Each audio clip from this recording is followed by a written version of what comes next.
તો ચાલો મિત્રો, આજે આપણે જઈશું દાંડી. દાંડી નવસારી જિલ્લામાં આવેલું છે અને નવસારીથી લગભગ 20 કિલોમીટરના અંતર પર છે. ચાલો ફરીએ. આ છે ગંડીવી સર્કલ, જે ઓપરેશન સિંદૂરને થીમ પર બનાવવામાં આવ્યું છે.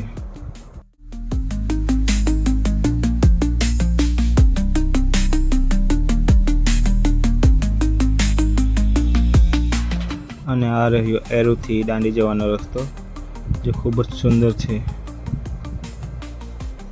જે અલગ અનુભૂતિ કરાવે છે. આ છે પ્રવાસી સુવિધા કેન્દ્ર.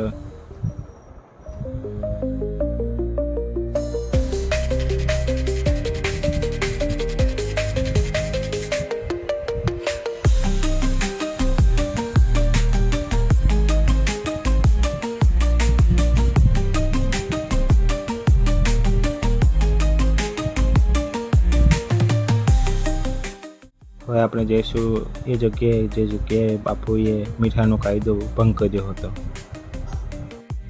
ગાંધીજી 12 માર્ચ 1930ના રોજ સાબરમતી આશ્રમથી દાંડી માટે નીકળ્યા હતા અને 80 જેટલા સાથીઓ હતા.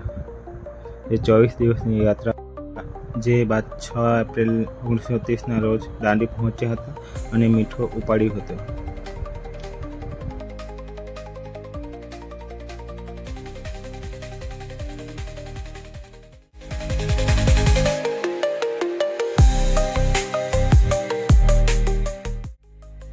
આ સ્મારકનું ઉદ્ઘાટન 2019માં મોદીજી દ્વારા કરવામાં આવ્યું હતું.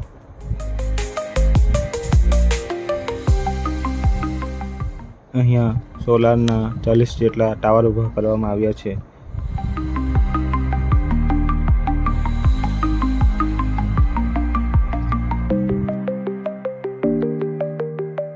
અહીં તેમના સાથીઓની હુબહુ પ્રતિમાઓ પણ મૂકવામાં આવી છે.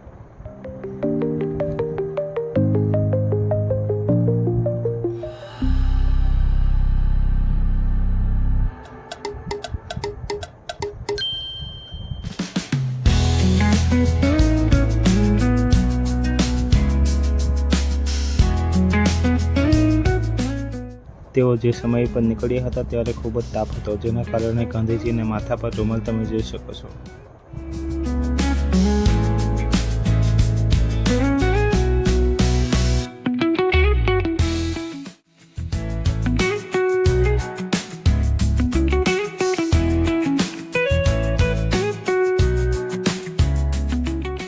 આમ તો ચોમાસાની ઋતુ છે, પણ અત્યારે તાપ વધારે હોવાથી છત્રી પણ અહીંયાથી જ આપવામાં આવી છે, જેથી યાત્રીઓને સુવિધા મળી રહે.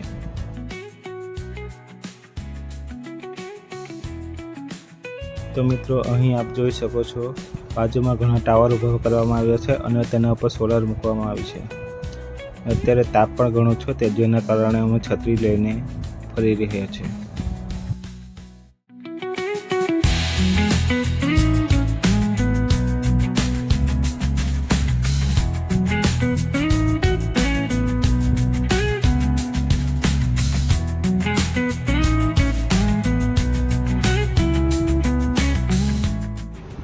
અહીંયા મીઠું કઈ રીતે બને તે બતાવવામાં આવ્યું છે. 20 જેટલી ચીમની ઊભી કરવામાં આવી છે, જેના દ્વારા આપણને મીઠું કઈ રીતે બને તે લાઈવ બતાવવામાં આવે છે. 20 જેટલી ચીમનીઓ છે.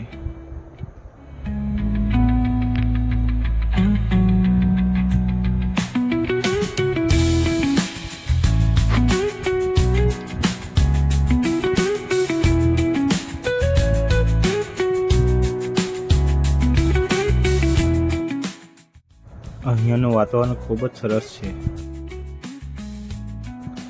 અહીંયા સુંદર સુંદર ઘરો પણ બનાવવામાં આવ્યા છે અને થોડા રિયલિસ્ટિક બનાવવામાં આવ્યા છે.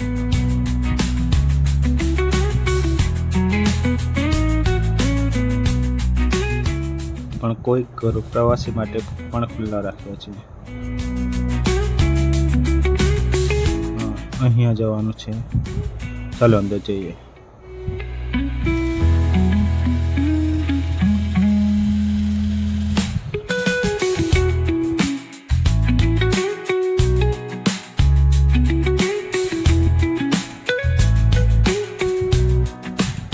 અહીં કાગળની સુંદર પ્રતિમાઓ બનાવવામાં આવી છે, એ તમે જોઈ શકો છો.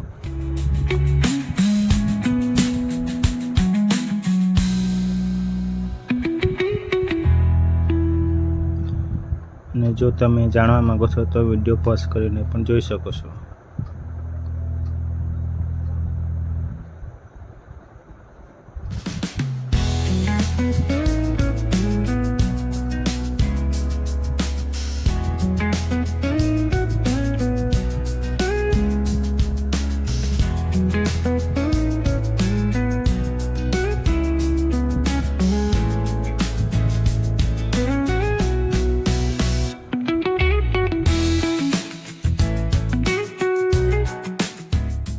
અહીં કેટલાક સુંદર મજાના દ્રશ્યો પણ જોવા મળે છે.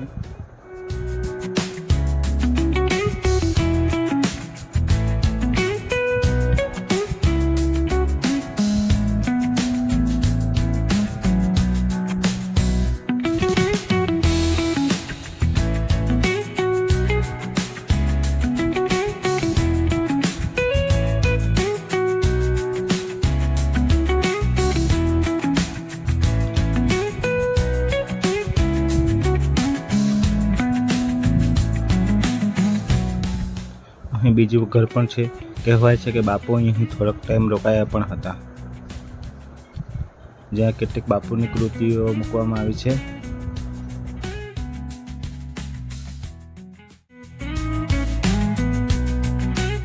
જો અત્યારે તો નથી, પણ જ્યારે હું આગળ આવ્યો હતો ત્યારે અહીં નોટ પણ મૂકવામાં આવી હતી, તેમાં આપણે લખી શકીએ કે અહીંયાના અનુભવ કેવા રહ્યા.